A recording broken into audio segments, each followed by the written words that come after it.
Afifa dari Prodi PGSD semester 4. Di sini saya akan memberikan materi pembelajaran kelas 5 SD tema 2 Udara bersih bagi kesehatan, subtema 1 cara tubuh mengelola udara bersih.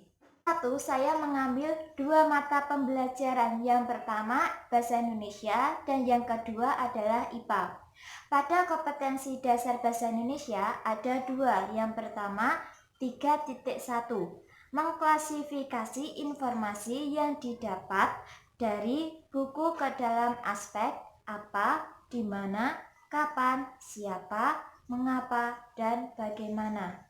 Yang kedua 4.2 menyajikan hasil klasifikasi informasi yang didapat dari buku yang dikelompokkan dalam aspek apa, di mana, kapan, siapa, mengapa, dan bagaimana menggunakan kosakata baku.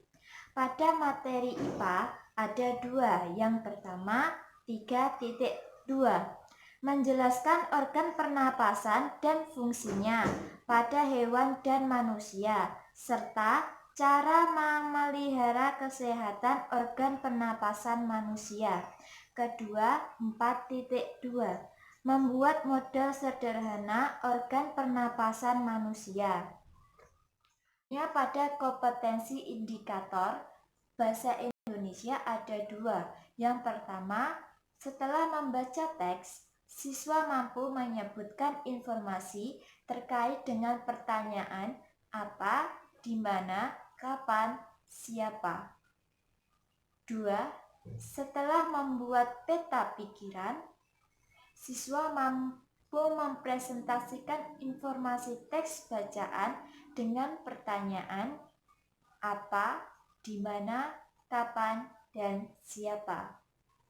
Pada pembelajaran IPA ada 2. Yang pertama, setelah membaca teks bacaan, siswa mampu menemukan informasi tentang organ-organ pernapasan hewan. Yang kedua, dengan berdiskusi dengan kelompok, siswa mampu membuat bagan cara kerja pernapasan hewan. Pada subtema 1 ini, cara tubuh mengolah udara bersih. Ada yang tahu mengenai udara bersih itu apa?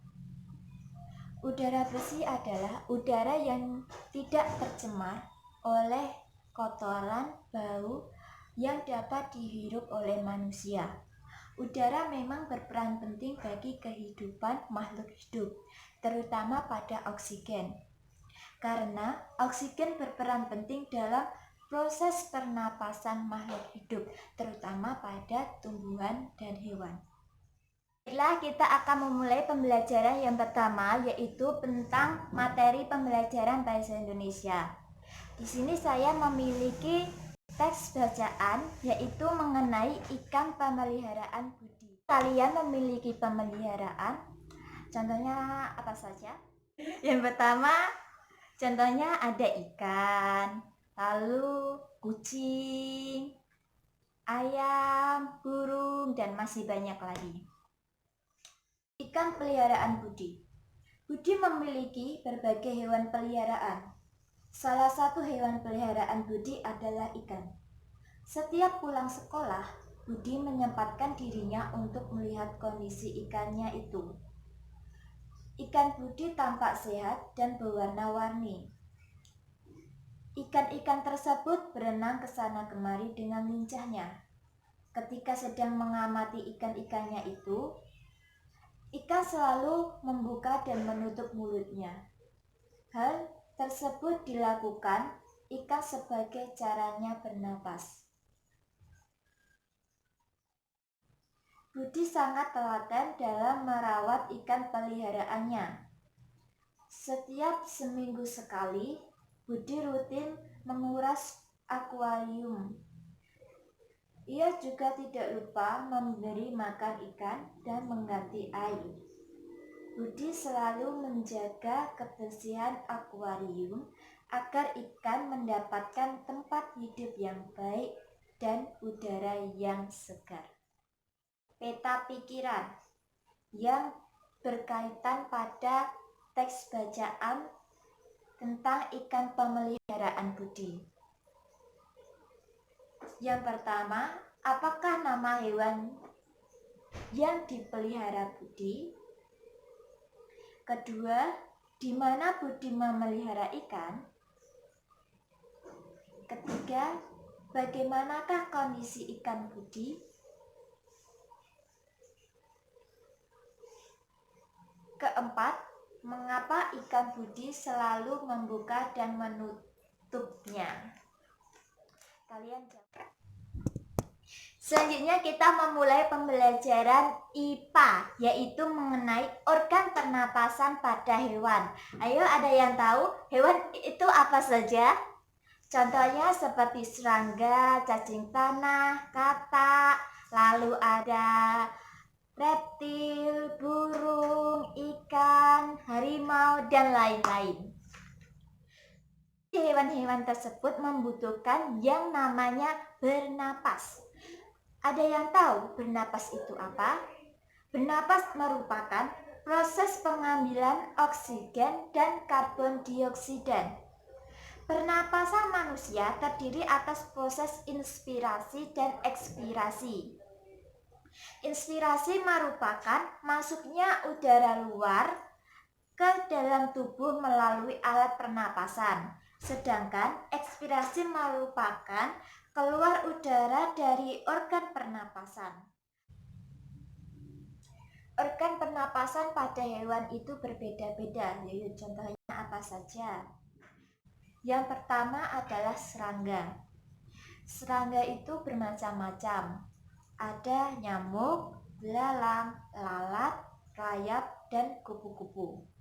Organ pernapasan pada serangga itu adalah trakea, pembuluh-pembuluh halus yang bercabang dan memenuhi keseluruhan bagian tubuh serangga serta bermuara pada sigma. Sigma adalah lubang yang terletak di atas bagian kiri dan kanan serangga. Sigma berfungsi sebagai jalan keluar dan masuknya udara. Bernapas pada serangga dimulai dengan masuknya udara melalui sigma. Kemudian udara dialirkan ke seluruh tubuh oleh trakea. Ada cacing tanah. Cacing tanah merupakan hewan lunak yang tidak memiliki alat pernapasan khusus. Cacing tanah bernapas melalui permukaan kulit yang basah. Kulit cacing tanah selalu basah untuk memudahkan proses masuknya oksigen dan keluarnya karbon dioksida. Permukaan kulit cacing tanah memiliki banyak pembuluh darah. Contoh yang ketiga ada ikan. Ikan menggunakan insang sebagai organ pernapasannya. Insang pada ikan ada 4 pasang yang terletak pada bagian sebelah kanan dan sebelah kiri. Insang pada ikan dilindungi oleh tutup insang. Insang terdiri dari rigi-rigi insang, lingkung insang, dan lembaran insang. Sekian dari saya. Wassalamualaikum warahmatullahi wabarakatuh.